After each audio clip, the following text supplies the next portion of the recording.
DKube is an end-to-end MLOps platform that supports multi-cluster environments. When you submit a job, you can send it to the local Kubernetes cluster or to a remote LSF cluster for execution.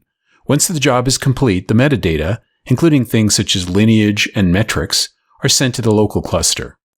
The workflow for a multi-cluster submission is the same as for a local one. Before using the remote cluster, it needs to be added to DKube. This is accomplished from the operator screen. The LSF cluster is added to DKube by providing a name and the LSF cluster URL. This creates a link between DKube and the remote cluster. The details of the remote cluster can be viewed by selecting the name. From this screen, you can review the URL, the cluster type, and the name that you've given it. The rest of this video will be using the data science screens. The first time that you use the remote cluster, you need to log in. This will not be required for future executions. A password is provided, and the cluster is now ready for use. Logging in also creates a token, which will be used later in the video during the pipeline automation discussion. The workflow for a remote execution is the same as for a local one. The code repo is set up by providing a name, the source type, in this case it comes from GitHub, a URL, and a branch if required. The dataset repo is set up the same way, and in this example, the dataset is coming from an S3 file. And finally, an initial model is set up that will be used as a starting version. Training runs will create updated versions. We can see that the code is ready, the dataset is ready, and the starting model version is ready.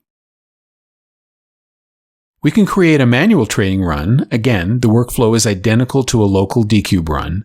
You specify the name, the framework, in this example is TensorFlow, and a startup command for the run. The code repo that we just created is used for the run. Next, we specify the dataset and amount path so that the code can find it.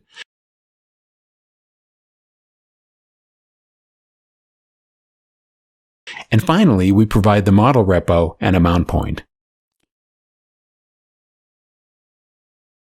During the configuration phase of the submission, the cluster is identified. It can be run locally or on a remote LSF cluster that we just added. All of the data translation necessary is done automatically by a DKube plugin. We can see that the remote execution is starting on the LSF cluster. We can get more details on the execution by looking at the dashboard for the LSF cluster. The data and execution summary are all available. After the execution is complete, the metadata is saved back on the local DKube cluster. You can view a summary of the run statistics and look at the run metrics. The training run has created a new model, and here we can see the versions available. We can see the details of version 2 and access the lineage of the model, which shows all of the inputs, the run that created the model, and the name of the model. Once you have a working model, the next phase is automating the execution through Kubeflow pipelines. This is built into DKube. We can see that the pipeline has 3 steps: training, version extraction, and serving. Creating a run is the same as it is for a local run, where a name is provided along with the code, dataset, and model. We specify the name of the remote cluster, and this is where we use the token that we created when we logged into the cluster earlier. For this example, we'll use 1 GPU and start the pipeline run. We can see that the pipeline is started and is executing the training step. The details of this execution within DKube are available from here, and we can see a summary of the execution and all of the inputs that were used for this run. After the run is completed, we can get more information on any of the steps. Here we are looking at the metrics for the run, the lineage, and a log file that can be used for debug purposes. Back on the LSF cluster dashboard, we can see a summary of the pipeline run.